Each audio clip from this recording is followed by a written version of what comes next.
우리가 오해를 하지 말아야 되는데 하나님에 대해서 오해를 하면 안 되고 율법에 대해서 오해를 하면 안 된다.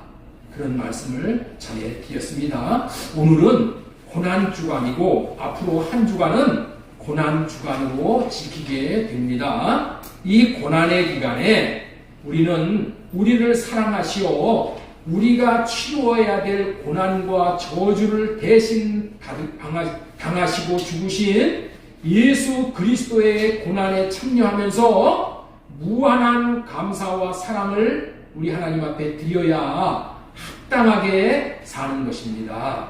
왜냐하면 우리는 고난의 종으로 살고 가신 그리스도께서 베푸신 망극한 은혜와 사랑을 받았기 때문에 온 마음 다해 감사하며 사랑하는 것이 마땅한 것이고 그래야 복이 되는 거예요.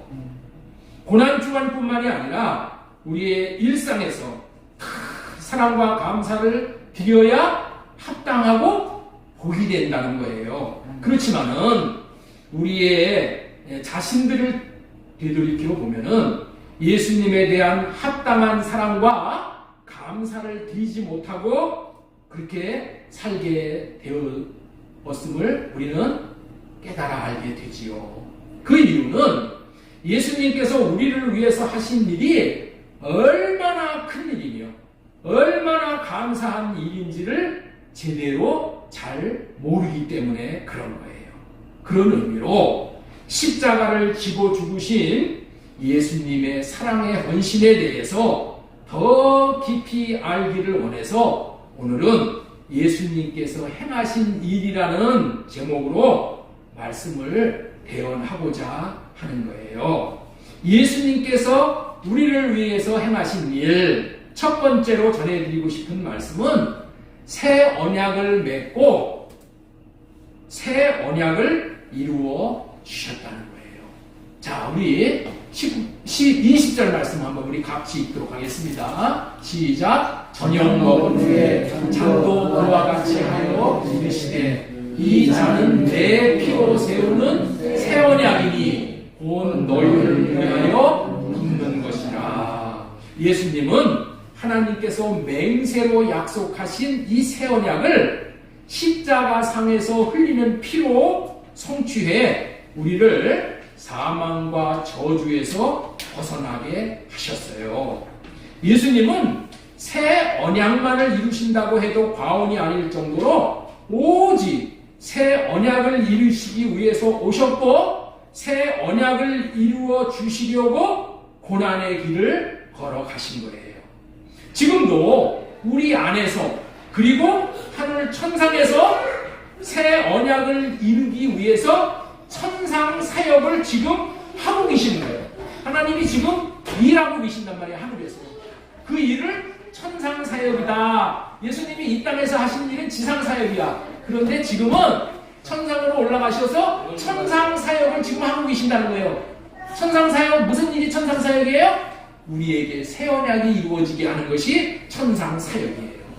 예수님은 새 언약의 중보자로 오셔서 모진 고난과 저주를 대신 받으시고 마침내 새 언약을 이루시어 우리를 새 언약 백성 삼아 주셔 새 언약의 일꾼으로 살 수 있게 하셨기에 사랑하고 감사하고 찬양 드려야 합당한 거예요. 우리 한번 고백합시다. 삼위 하나님, 사랑하고 감사하고 찬양합니다. 사랑하고 감사하고 찬양합니다. 사랑하고 감사하고 찬양합니다.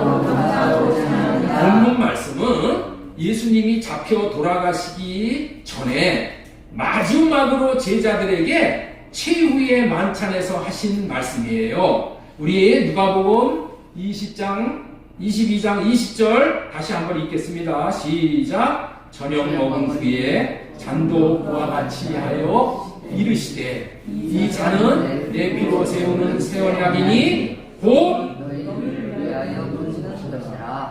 내 피로 세우는 새 언약이니 이렇게 말씀을 하셔요. 이 만찬이 중요한 이유는 예수님께서 피로 새 언약을 맺어주시는 만찬이기 때문이에요. 잡혀가시기 직전에 예수님의 몸을 의미하는 떡과 예수님의 피를 의미하는 포도주를 주시면서 새 언약을 맺는 거예요.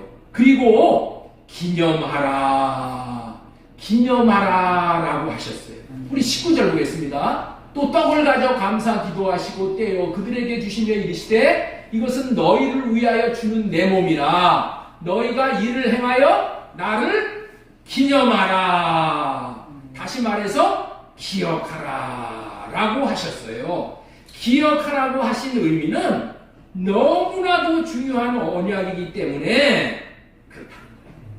적당하게 맺은 언약이라면은 잠시 잃어버릴 수도 있지만은 피로 맺은 언약이기 때문에 잊으면 안 돼.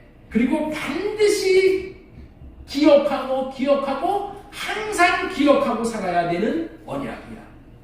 피로 언약을 맺는다는 말씀을 통해 얼마나 중요한 언약이면은 생명과 죽음을 상징하는 피를 걸고 목숨을 걸고 언약을 맺으시겠냐는 거예요.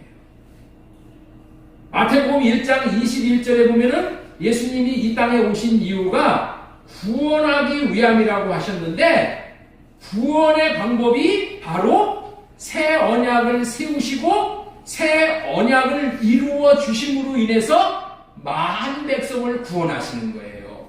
제가 어렸을 때에 6.25 날만 되면은 전 국민이 많이 부르는 노래가 있었어요. 잊으랴 어찌 우리 나를 조국을 원수들이 짓밟아 오던 나를 맨 주먹 붉은 피로 원수를 막아내요. 이런 노래야. 이 노래의 가사말은 우리나라를 공산 세력의 침략으로부터 피를 흘림으로 지켜낸 날이라는 거예요. 피를 흘리면서 지켜냈는데 어찌 잊을 수가 있겠느냐 하면서 도저히 잊을 수가 없다. 잊으면 안 된다. 어찌 잊으랴 이 말을. 이렇게 노래를 했어요. 하물며 우리의 영혼을 십자가에서 흘리신 보혈의 피로 갖추고 살려내시기 위해 맺으신 이 피로 맺는 언약을 여러분들 우리가 잊을 수가 있겠냐는 말이에요. 그래서 예수님께서 기념하라, 기억하라, 잊지 말라 하시는 말씀인 거예요. 그런 의미에서 우리는 그동안 새 언약에 대해서 배우고 또 배우고 또 배웠어요. 우리에게 있어서 구원보다 더 중요한 것이 어디 있겠어요? 새 언약이 중요하신 것은 구원해 주시겠다는 언약이기 때문에 중요한 거야.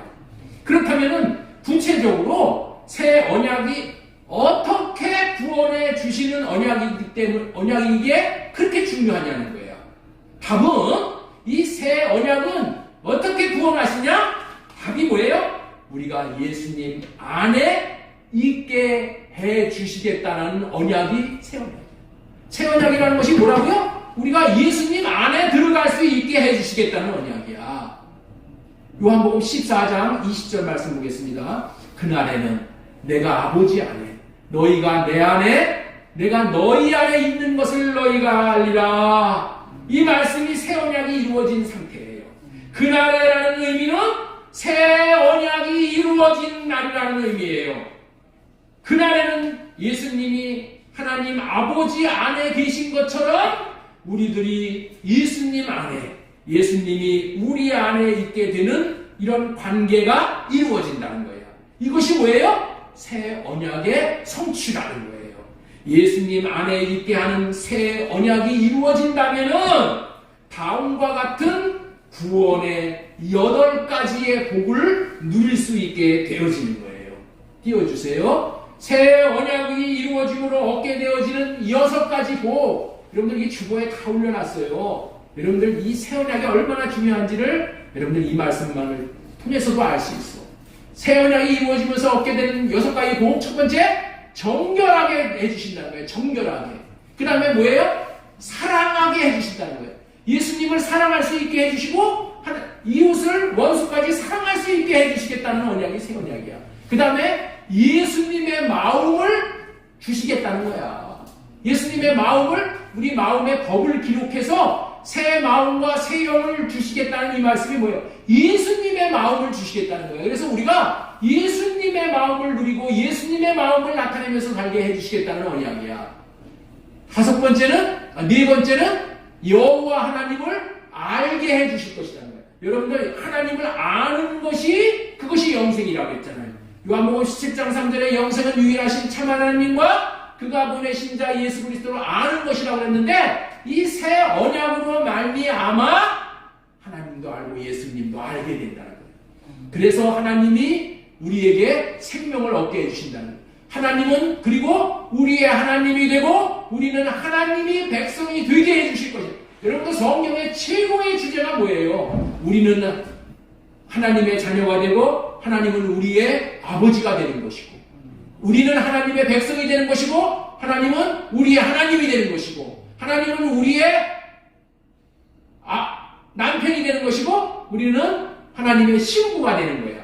이게 결론이야. 이게 결론. 이게 구원이야. 이 구원의 이 6가지의 이 내용이 우리가 예수 그리스도 안에 들어감으로 인해서 예수님이 우리 안에 들어오심으로 인해서 이루어지는 건데 우리가 예수님 안에 들어가고 우리가 예수님이 우리 안에 들어오는 그것이 뭐라?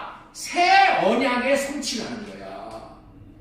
지금까지 예수님이 오셔서 하신 일은 새 언약을 맺어주시고 이루어 주셨다는 거예요. 자, 두 번째로 예수님이 오셔서 하신 일, 두 번째는 새 언약을 이루어 주셔서 정결케 해주신다는 거예요. 정결케 해주실 것이라는 거예요. 이 복된 새 언약의 내용 6가지가 모두가 다 구원을 이루심에 대한 내용이지만은 이 중에 오늘은 첫 번째, 정결하게 해주실 것이다. 이 말씀을 오늘 전해드릴 거예요. 왜냐하면은 오늘은 고난주일로 지키고 있기 때문에 죄 문제 해결하기 위해서 고난당하신 예수님에 대해서 전해드리는 것이 합당하다라는 그런 마음을 주셨어요. 예, 그래서 이 말씀을 전해드리는 거예요. 예수님이 고난당하신 이유 첫 번째는 뭐라고요? 새 언약을 이루어 주시기 위해서 죄 문제를 해결하고 정결하게 해주시는 거야. 여러분들 죄의 특징은 죄가 사람에게 들어오면은 사람이 아주 더럽게 되는 거예요. 예, 더럽게 되는 거예요. 피가 더러워지면은 사람이 온갖 병에 걸리게 되잖아요. 그래서 병원에 가면은 먼저 뭐고 해요? 피 검사를 철저히 해서 더러운 피를 깨끗하게 함으로 사람을 살리는 거야. 궁극적으로는 피 깨끗하게 해주는 거야. 피 깨끗하게. 인간들이 죄를 지으면은 죄의 바이러스가 우리 몸에 들어와. 그래서 우리의 영혼육이 완전히 더러워짐으로 타락해 썩어져 버리는 거예요. 그런데도 죄로 인해 더러워지는 것이 얼마나 무서운지 모르고 인간들이 살고 있다는 거예요. 인간들은 더럽게 한 죄를 짓는 것이 얼마나 무서운 결과에 도달함을 모르고 죄를 쉽게 떡 먹듯이 짓고 있다는 거예요. 죄를 짓는 것은 사망과 저주를 가져오는 무서운 바이러스를 받아들이는 거예요. 여러분들 코로나 바이러스가 무서운 것보다도 수천 수만 배 더 무서운 것이 죄의 바이러스를 받아들이는 거야. 죄 때문에 사망과 저주가 오는 거잖아요. 그렇기 때문에 사망과 저주를 피하기 위해서는 죄가 얼마나 더럽게 하는 무서운 존재인지를 잘 아는 것이 너무너무 중요한 거예요.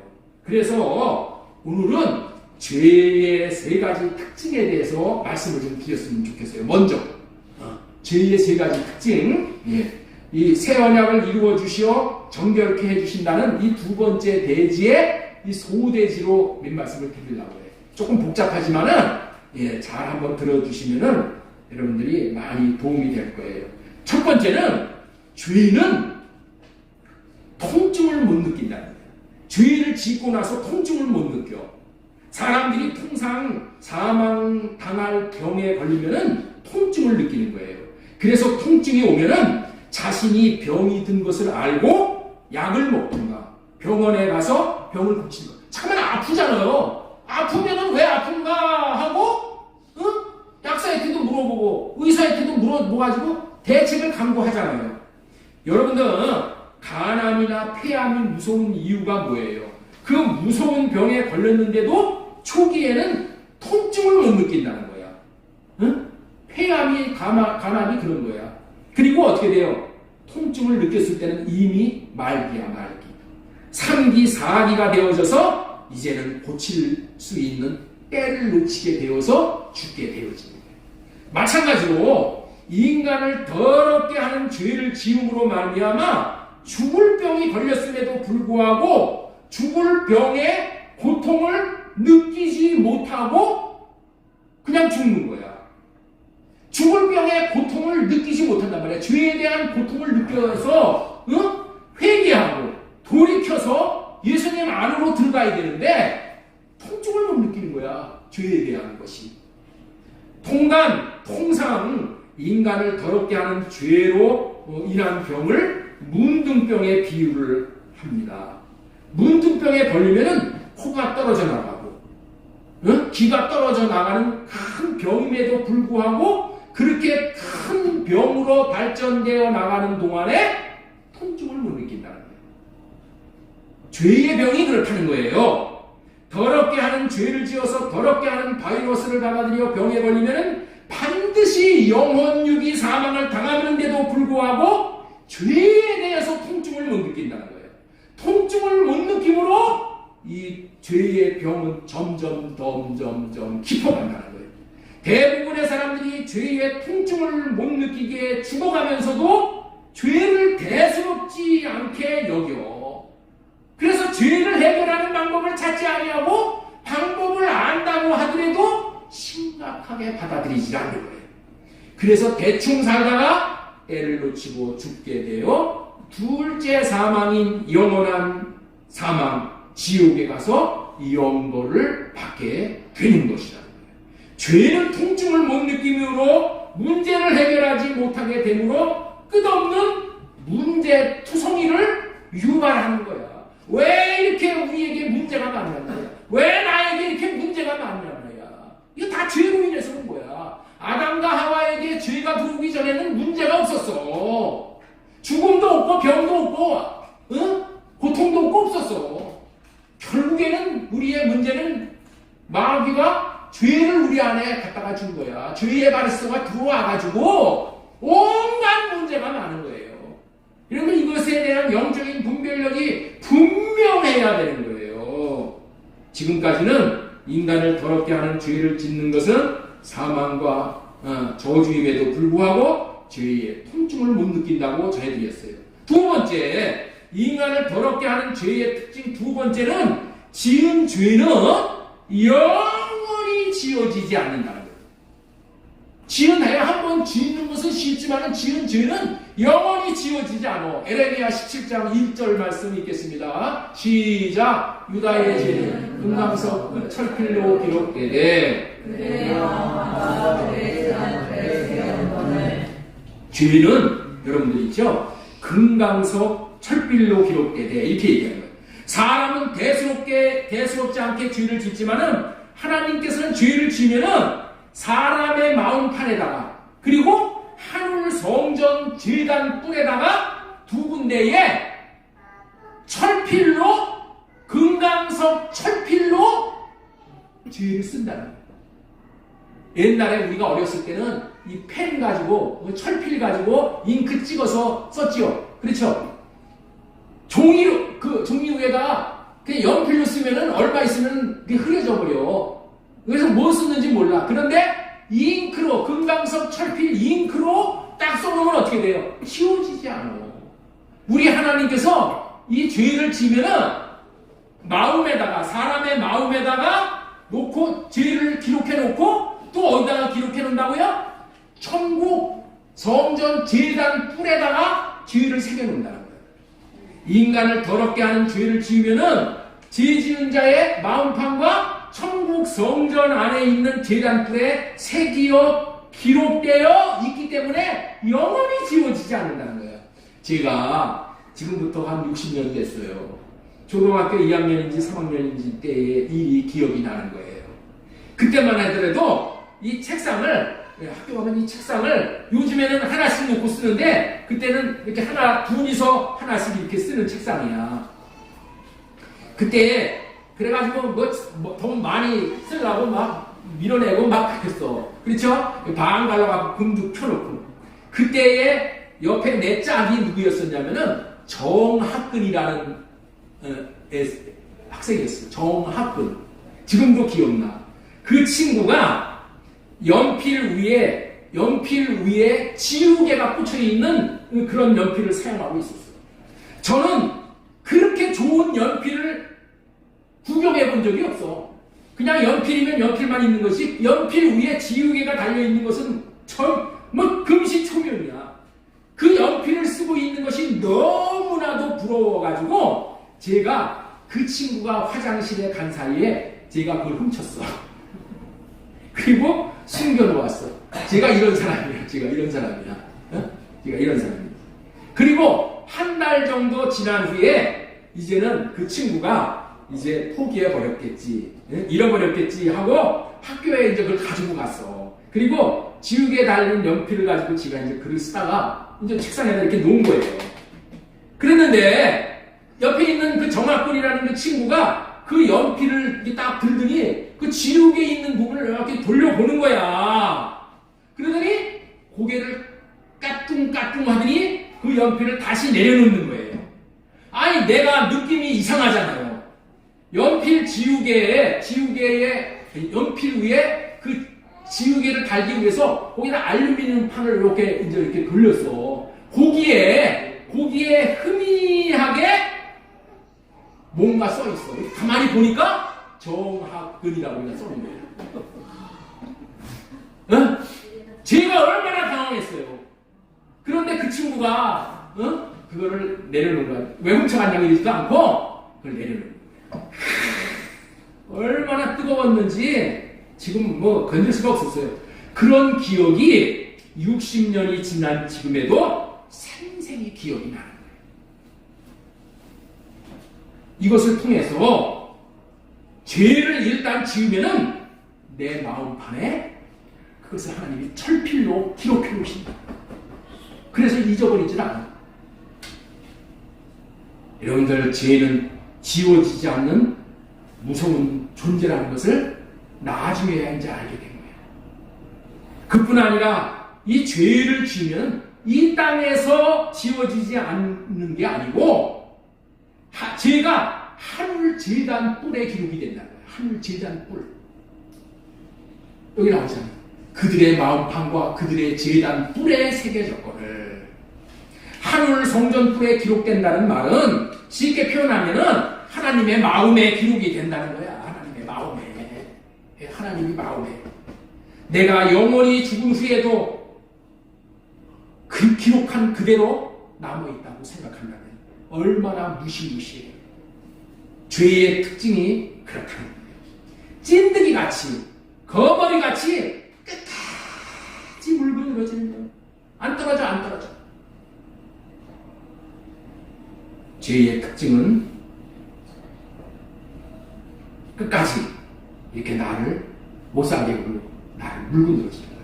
세 번째 죄의 특징은 이 죄 짓는 것은 하나님을 괴롭힌다는 거예요.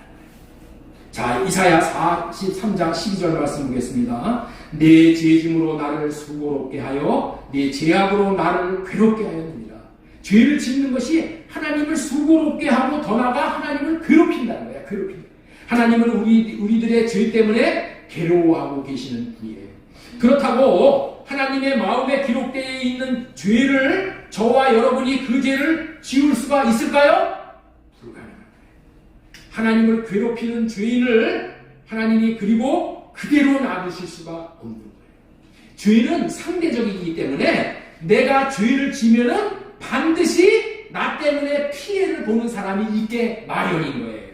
그래서 더 이상 피해를 당하지 않게 하려고 죄인들을 경찰들이 찾아내 벌을 주는 것이잖아요. 하나님은 마음 백성이 평안하게 살지 않으면 괴로운 거야. 그런데 내가 죄를 지면 어떻게 돼요? 불편해지는 사람이 있어. 고통을 겪는 사람이 있어. 그러니 어떻게 돼요? 하나님이 얼마나 괴로우시겠어요. 죄는 하나님을 괴롭히는 존재고 인간 공동체에 속한 모두를 괴롭히는 존재예요. 그러므로 죄인을 찾아내 벌을 주는 거예요. 지금까지 예수님이 오셔서 하시는 일은 새 언약을 맺어주시고 이루어 주셨다. 두 번째, 새 언약을 이루어 주시기 위해 이루어 주셔서 정결하게 해주신다. 정결하게 해주신다. 근데 죄의 특징은 세 가지가 있다. 죄는 통증을 못 느낀다. 지은 죄는 영원히 기억에서 지워지지 않는다. 죄는 하나님을 영원히 괴롭히는 존재이다. 여기까지 말씀을 전해드렸습니다. 이게 복잡하지만은 주보에 다 나와. 주보에 다 나오니까 그냥 중간중간에 이해가 안 된다고 이게 딱 멈추시지 마시고 쭉 따라오셔요. 그냥 잠시 생각을 한번 해보겠습니다. 모든 새 언약의 복은, 모든 새 언약을 통해서 우리에게 주시는 복은 그리스도 안에서 누리는 거야.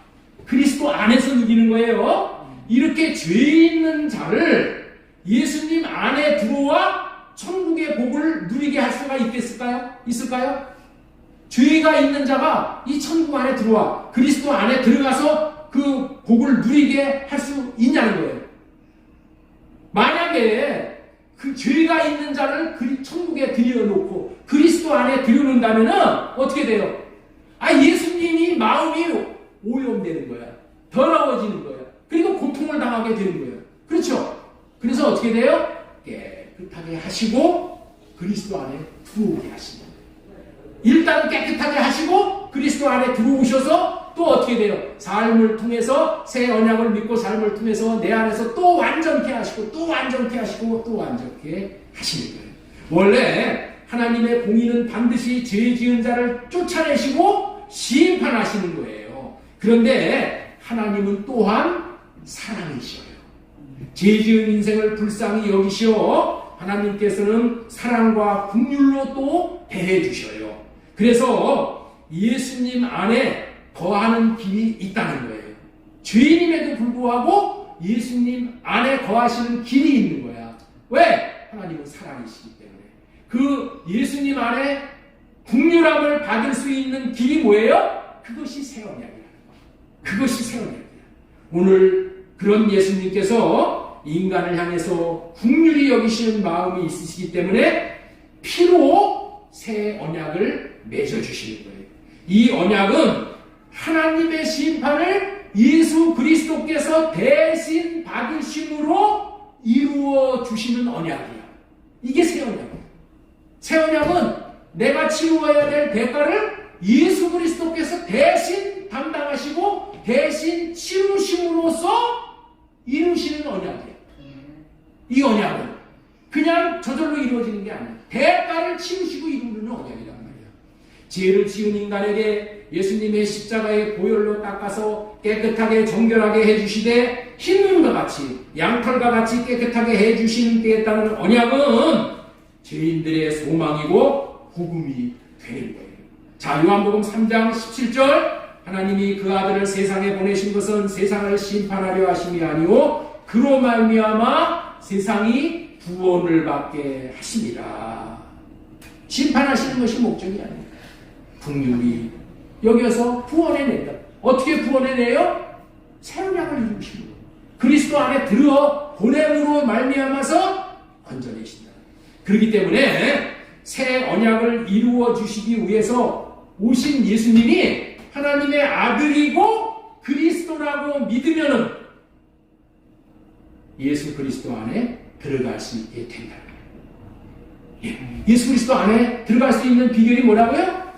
예수님이 하나님의 아들로서 그리스도로서 새 언약을 이루어 주시기 위해서 오신 분이라는 것을 믿으면은 그리스도 안에 들어가는 거예요.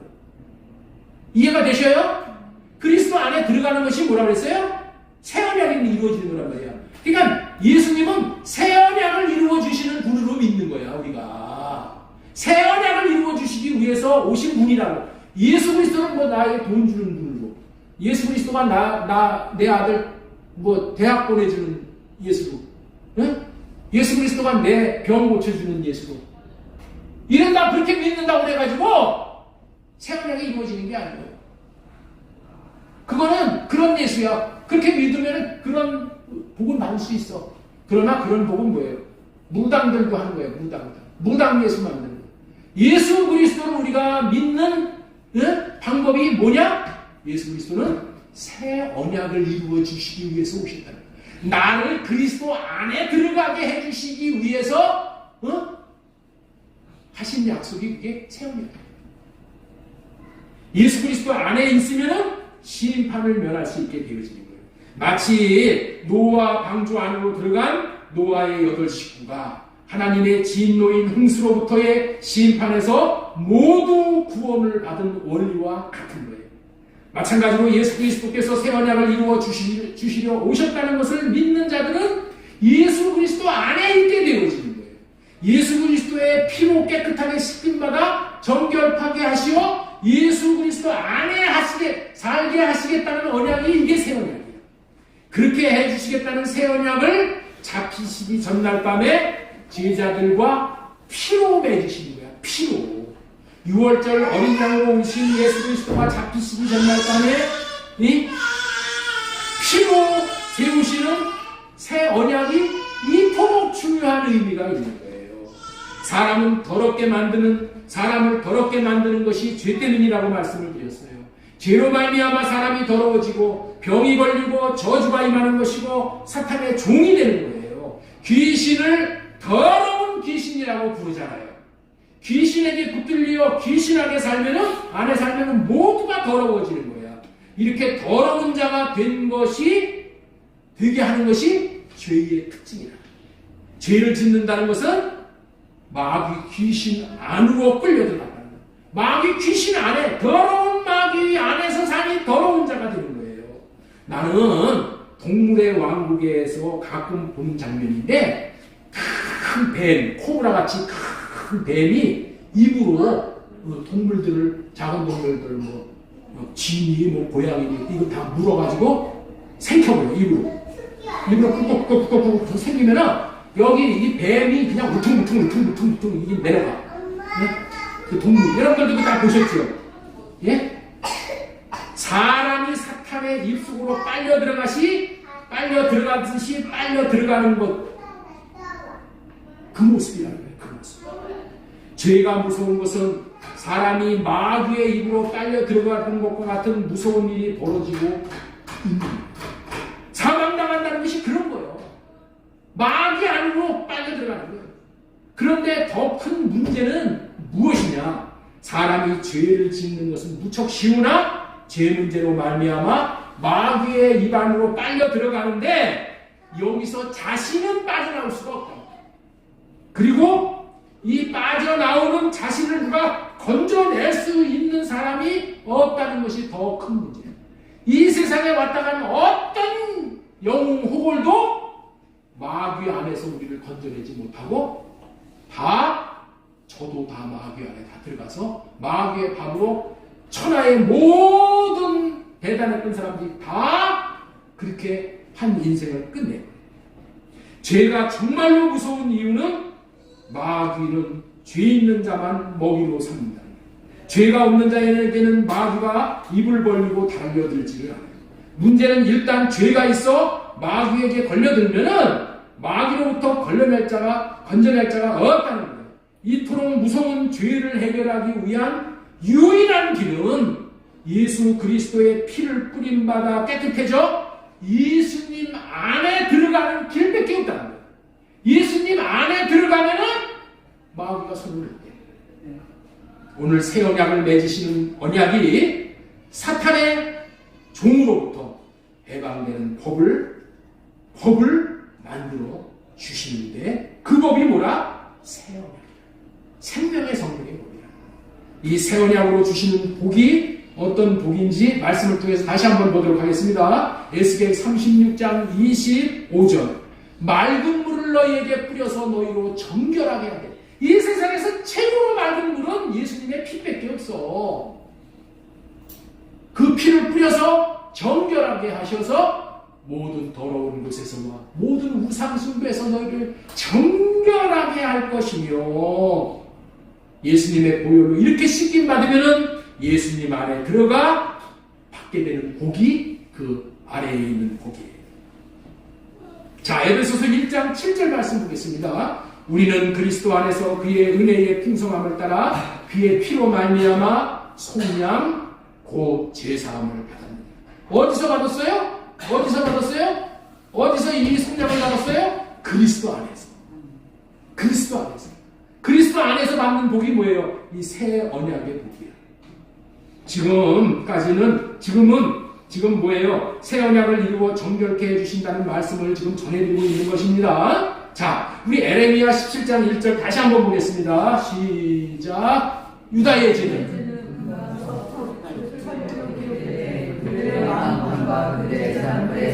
자, 여기 보세요. 제가 사람의 마음에 새겨지고 하늘 제단불에 새겨져 있다는 것이 무슨 의미냐는 거예요. 이 땅에서 내 마음 안에 있는 죄만 깨끗하게 한다고 해결되는 것이 아니라는 거야. 네? 여러분들 뭐 불교에서 무슨 마음 수련하고 별짓 다 하잖아요, 요즘에. 그렇죠? 네? 깨끗하게 하려고. 여기서 마음에서 죄가 나오는 걸 알아.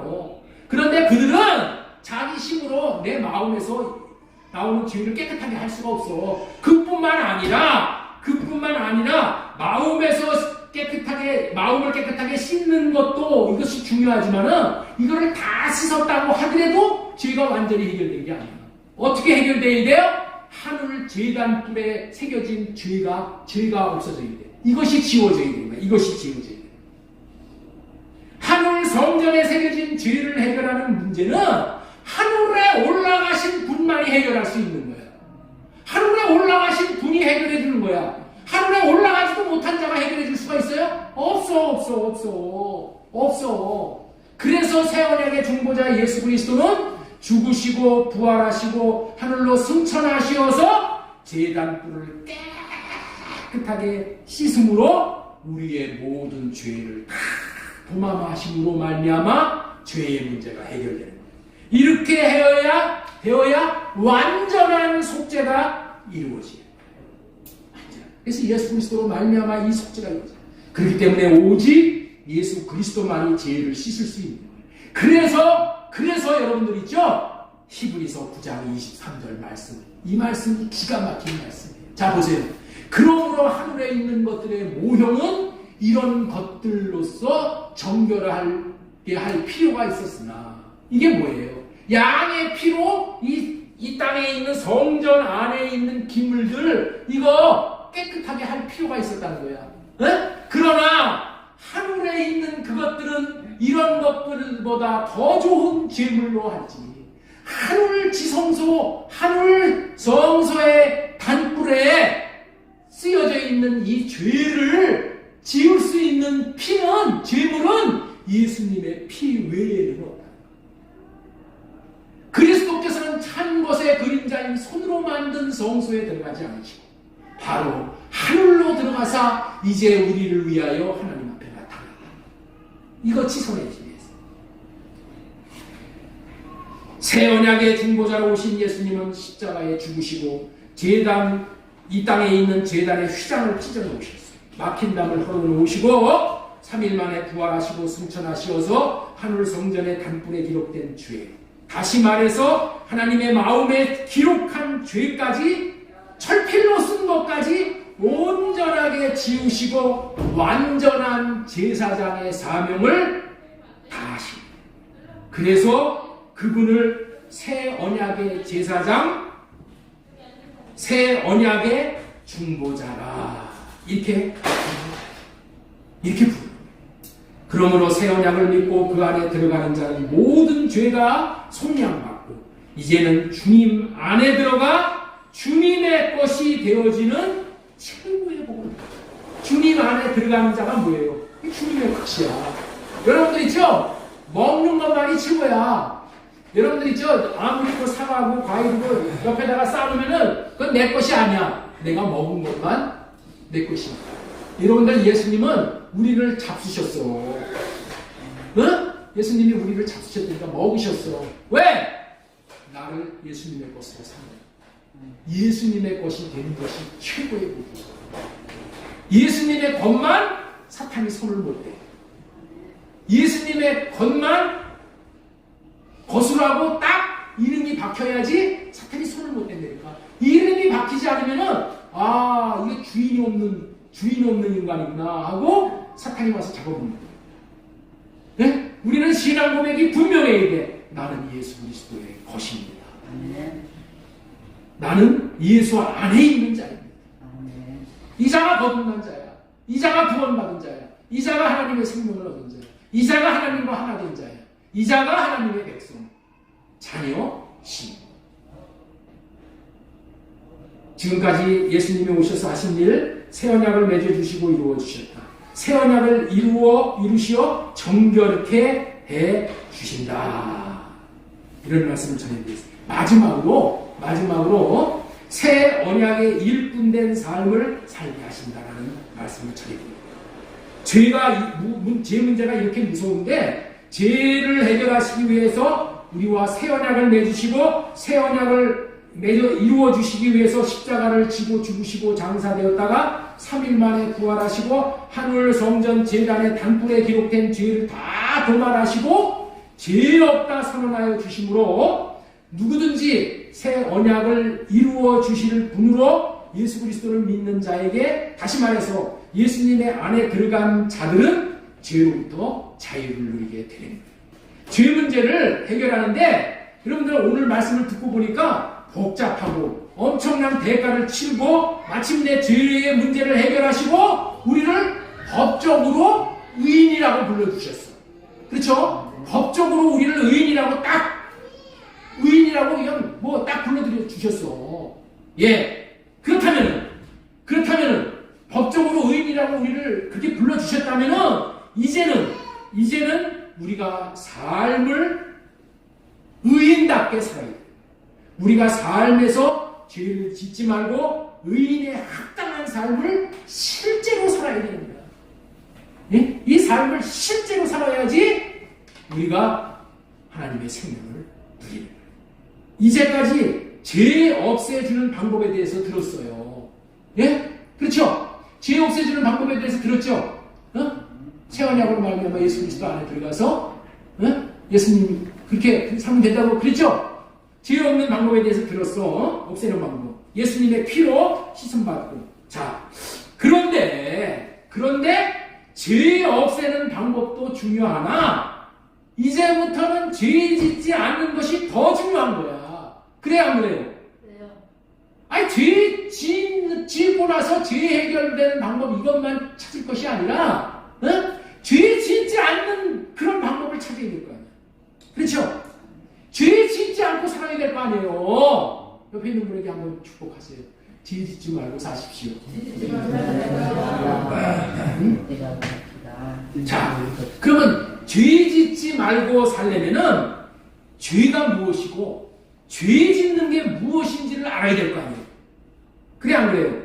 죄 짓는 게 무엇인지를 알아야지 죄 짓지 않는 삶을 살아볼 건 아니에요. 네? 도대체 죄가 뭔지, 예? 죄 짓지 않는 삶이 무엇인지를 모르는데 야 죄 짓지 말아라 백날 한다고 해가지고 죄 안 질 수 있어요? 없어. 인간이 만들어낸 복잡한 이야기 말고 죄가 무엇이냐는 거야. 죄가 인간들이 뭐 만들어낸 그 죄라는 것은 뭐 관역을 뭐 벗어났다는 게 화말티야 뭐 복잡하게 얘기를 해가지고 더 흐려버려. 죄가 뭐인지 흐려버려. 성경에서는 죄 짓는 것이 어떻게 하는 것이 죄 짓는 것이라고 너무나도 명쾌하게 분별을 해줍니다. 죄 짓는 것이 무엇인지 딱 한 가지만 말씀하고 계십니다. 네? 여러분들 오늘 이게 설교를 이렇게 많이 하는 거 여러분들 있죠? 여러분들 혼미하게 하는 거예요. 사실 그래서 요즘에 설교가 원포인트 설교를 하라는 거예요. 딱 한 가지만. 예? 그래야지 잊어버리지 않아. 그런데 그렇게만 하고 나도 20분 내에 끝내고 내려가면 나도 편하고 준비하는 데 시간하고 좋아. 그런데 여러분들 있죠? 그렇게 여러분들 들으면은 1주간이 167시간인가 그래요. 그런데 여기 와가지고 설교 1시간도 안 듣고 20분 들어가지고 이 험악한 이 영적 광야와 같은 이 세상에서 영적 싸움에 이길 수 있어요? 없어. 그래서 자꾸만 이렇게 길어지는 거예요. 이게 또 듣고 또 듣고 또 듣고 해야 돼. 한 가지 말씀만 이 죄에 대해서 죄 짓는 것이 무엇인지 한 가지만 얘기하면 되니까. 이것이 죄 짓는 거야. 자, 창세기 2장 16절 보겠습니다. 여호와 하나님이 그 사람에게 명하여 이르시되 동산 각종 나무의 열매는 네가 임의로 먹되 선악을 하는 나무의 열매는 먹지 말라. 네가 먹는 날에는 반드시 죽으리라. 죄를 지면은 사망을 당한다는 거예요. 왜냐하면 로마서 6장 23절에 죄의 싹은 사망이요 이렇게 말하기 때문에. 예. 그런데 이 말씀은 선악을 알게 하는 나무의 열매를 먹는 것이 사망을 당한다고 되어 있어요. 선악을 아는 나무의 열매를 맺으면 반드시 죽으리라 말씀이 하신다요. 선악을 아는 열매를 먹으면 사망당한다. 여러분들 있죠? 아담과 하와가 선악을 알게 하는 열매를 먹으면 반드시 사망당하는 죄를 짓는 거야. 죄는 이거야. 예? 죄 짓는 것은 선악과 따먹는 게 죄 짓는 거야. 아담과 하와를 죽을 죄인 만든 것은 선악을 알게 하는 나무의 열매를 먹었기 때문이야. 다른 거 갖고는 뭐 얘기가 없어. 뭐 도둑질 했느니, 무슨 뭐 남을 살인했느니, 뭐 이런 얘기는 그런 얘기 하라는 그런 거 없어. 딱 한 가지, 뭐 선악과 따먹지 말라는 얘기밖에 안 했어. 선악과 따먹는 것이 사망당하는 죄를 짓는 것이라고 딱 한 가지만 얘기해요. 아담은 이 열매를 먹게 되자 무엇이 선인지 무엇이 악인지를 구별할 수 있게 되었어요. 그래서 아담과 하와는 어떻게 살았다? 자기가 선과 악을 가리고 살게 되었어요. 선, 악을 내가 가리고 사는 그것이 죄고 죄 짓는 거야. 예? 자, 그렇다면은 우리들이 어떻게 살면 죄를 짓지 않고 살 수 있을까요? 마찬가지로 선악과 따먹지 않고 살아야 하는 거예요. 여러분 잘 들으셔야 돼. 선악과 따먹고 살면 죄 짓는 것이고 선악과 따먹지 않고 사는 것은 죄 안 짓는 거예요. 여러분들 이 선악과는 아담과 하와에게만 주신 나무가 아니야. 지금 여기에 있는 저와 여러분들에게 동일하게 주신 나무라는 거예요. 하나님은 아담과 우리들을 차별하지 않으신다니까. 아담에게 선악과를 주셨으면은 우리들에게도 선악과를 주시고 아담에게 생명과를 주셨으면은 우리들에게도 동일하게 생명과를 주시는 분이에요. 그래서 하나님은 뭐 차별하지 않는다고요? 사람 차별하지 않으시는 분이에요. 그렇다면은 저와 여러분들에게 주신 선악과는 무엇이냐는 거예요. 예? 잘 들으셔야 돼요. 잘 들으셔야 돼요. 이게 성령으로 하려면 들으셔야 돼요. 네? 저 목사 좀 이단인가 보다 이러지 마세요. 하나님이 우리에게 주신 선악과는 저와 여러분들의 육신의 생각과 마음이야. 그렇다면 생명과는 뭐냐는 거예요. 예수님의 생각과 마음이 생명과예요. 자, 증거를 보여드리겠습니다. 자, 이 창세기 2장 17절 선악을 아는 나무의 열매는 먹는 날에는 반드시 죽으리라. 선악을 알게 하는 하는 나무의 열매를 먹으면 반드시 죽으리라고 했죠. 그렇죠? 자, 로마서 8장 6절 말씀 보겠습니다. 로마서 8장 6절. 육신의 생각은 사망이요, 영의 생각은 생명과 평안이요. 육신의 생각에서 올라오는 생각을 받아먹고 살면은 반드시 사망 당할 것이라고 한 거예요. 네? 사망이 아담에게 주신 선악과 따먹고 사망이나 여기 사망이나 똑같이 사망에 대해서 이렇게 얘기를 하는 거예요. 선악과 나무 열매를 따먹어도 사망이고 육신의 생각을 주는 나무의 열매를 따먹어도 사망이라고 했어. 사망이라는 면에서 딱 밑곡이야.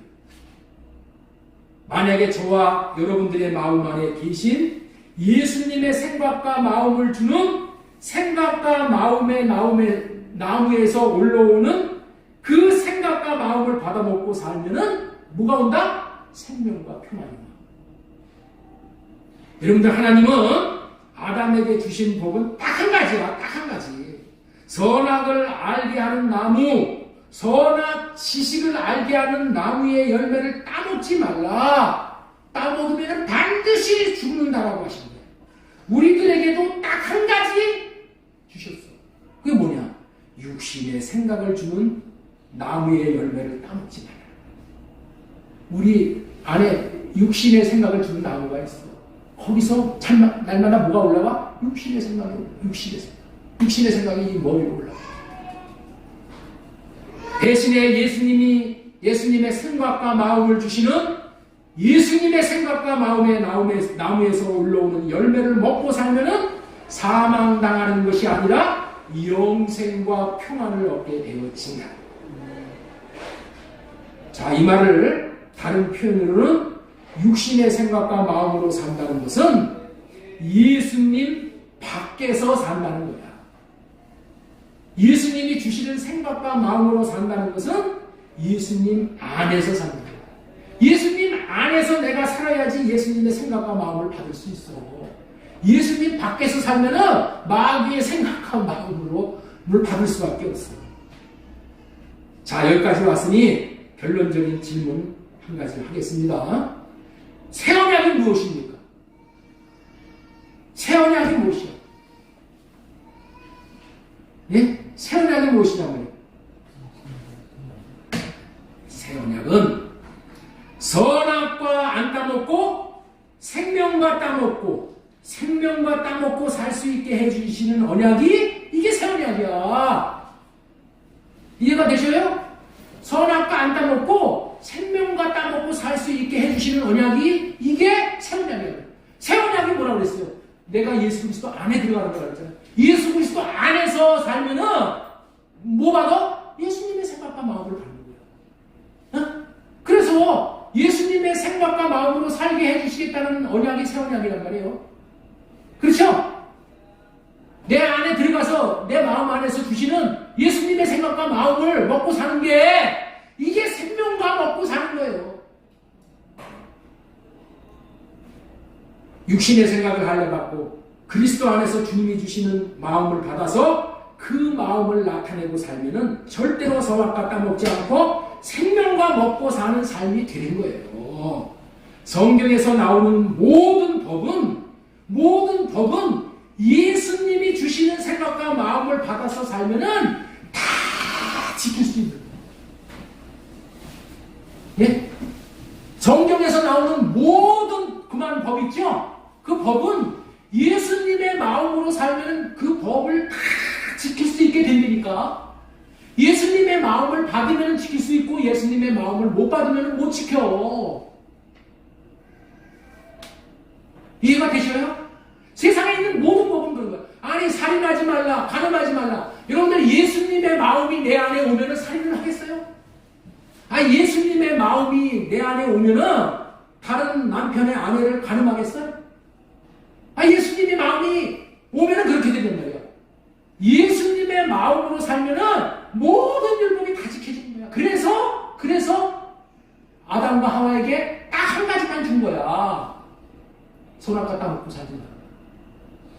생명과 따먹고 살아. 선악과 따먹고 사는 게 뭐예요?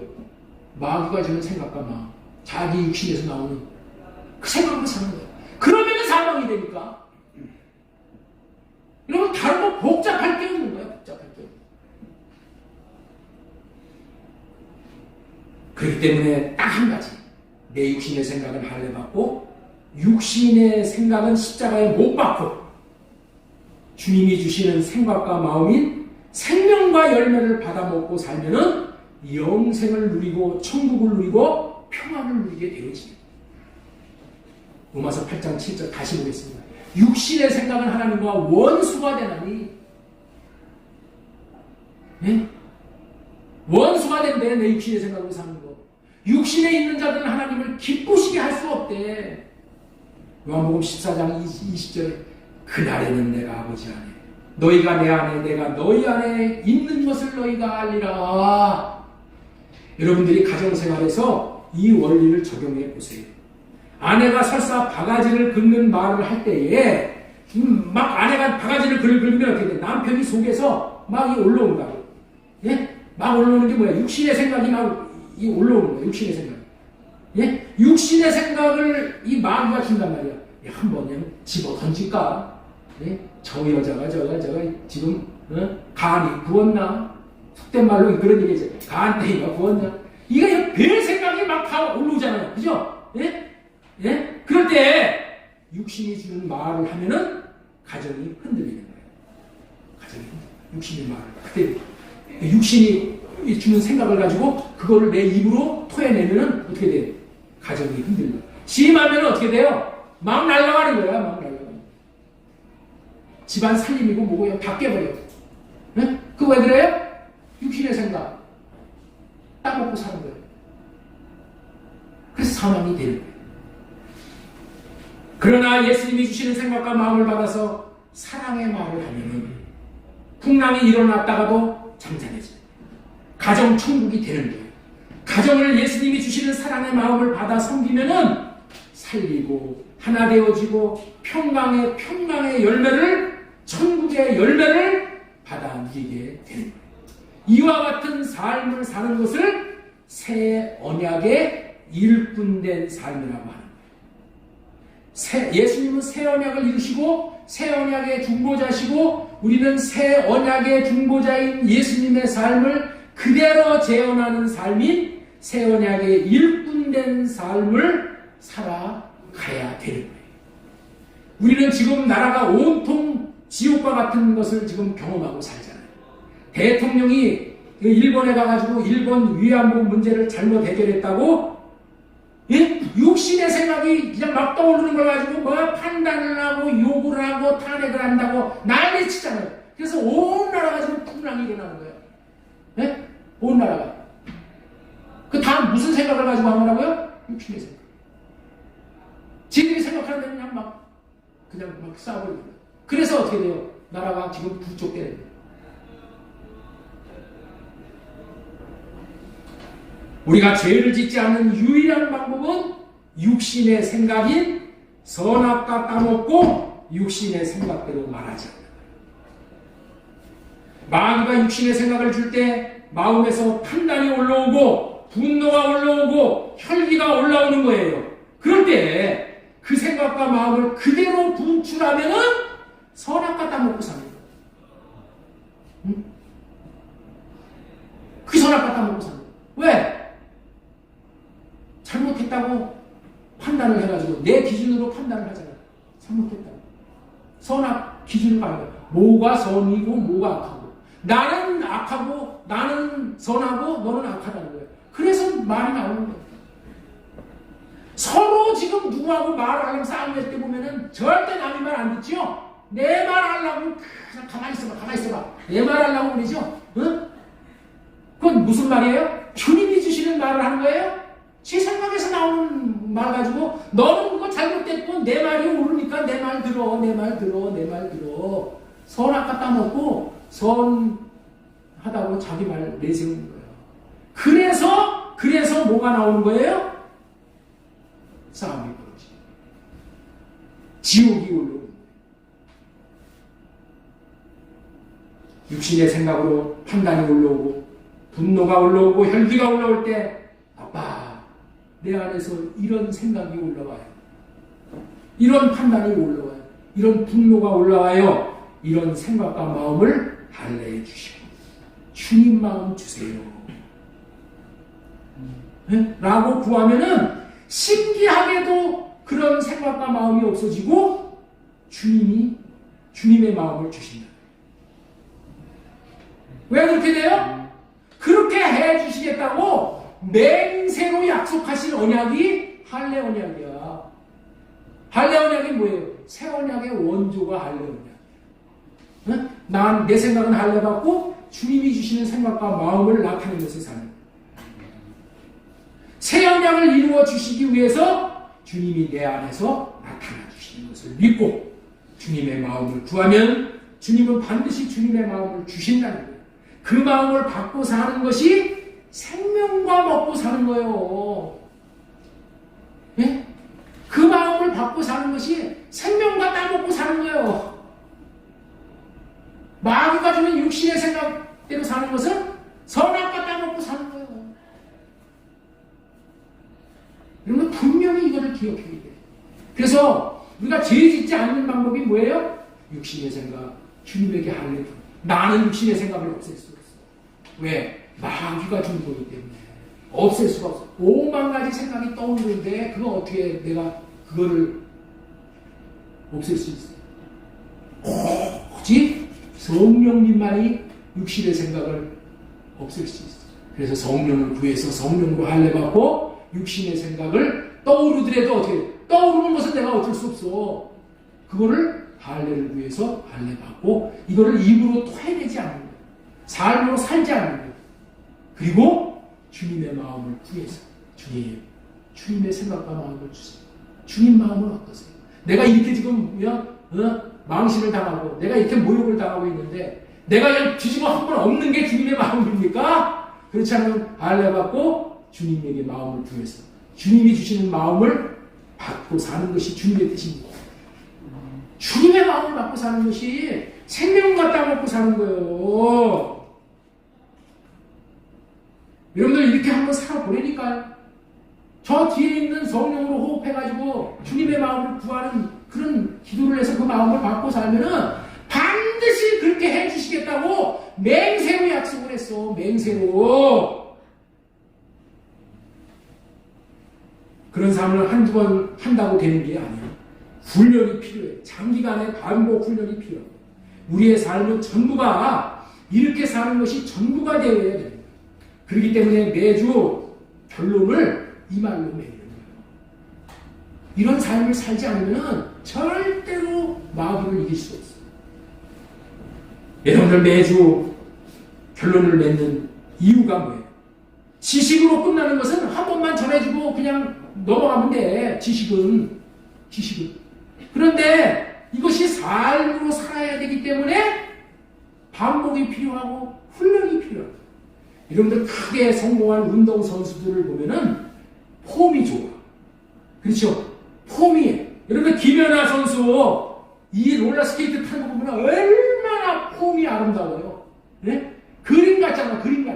폼이 아름다워. 여러분들 김연아 선수가 그 정도 폼을 그렇게 우리에게 보여주기까지는 얼마나 많은 훈련을 했었겠어요. 김연아 선수 훈련하는 거 보면은 얘기 들어보면 대단하다는 거야. 하루아침에 얘기 될 수 있어. 주님의 마음을 받고 사는 훈련. 나는 죽고 주님으로 사는 훈련. 주님의 생각과 마음으로 살 때 생명과를 날마다 따먹고 사는 삶이 되어지는 거예요.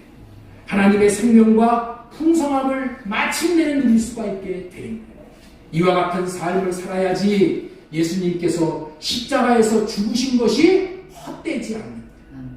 그렇게 이 땅에서부터 천국을 누릴 수 있어야지, 이 땅에서부터 생명과를 따먹고 천국을 누릴 수 있어야지 새 언약을 이루시기 위해서 죽으신 주님의 뜻이 이루어지고 주님의 기쁨이 되는 거예요. 새 언약의 일꾼된 삶을 진정으로 살기 원하시는 분들은 예수님이 사셨던 처럼 그렇게 살아보셔요. 훈련해보세요. 성령으로 호흡하면서 주님의 마음을 구해서 주님의 마음을 나타내는 삶. 우리의 생애, 우리의 삶의 이제 전부는 뭐가 되냐? 자기를 부인하고 자기 십자가를 지고 주님을 따르는 거야. 자기 부인하는 게 뭐야? 자기를 비우는 거야. 내 육신의 생각을 죽이는 거야. 내 자아를 파쇄하는 거야. 그럴 때 주님이 오시는 거야. 내가 있으면 주님이 오실 수가 없어. 자신을 부인하고 자신을 비우고 자신을 십자가에 못 박고 할례받는 훈련을 받는 고난주간, 이 고난주간. 그래서 복된 이 주간으로 여러분들 하나님 앞에 영광이요 자신에게는 큰 영적 유익이 되는 그런 시간이 되어지기를 예수님의 이름으로 소망드리고 축복합니다.